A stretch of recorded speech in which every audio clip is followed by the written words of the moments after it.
Well guys, this is the end of the road for the Golf. Unfortunately, I was involved in an accident, front end damage only. It's sad. I've had this car for 13 years. It's time to go.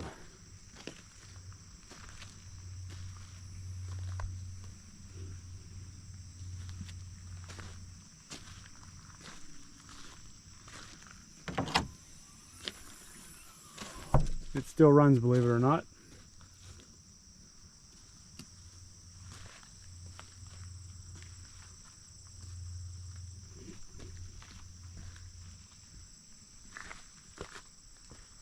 Luckily there were no injuries, which is the main thing, because vehicles are replaceable.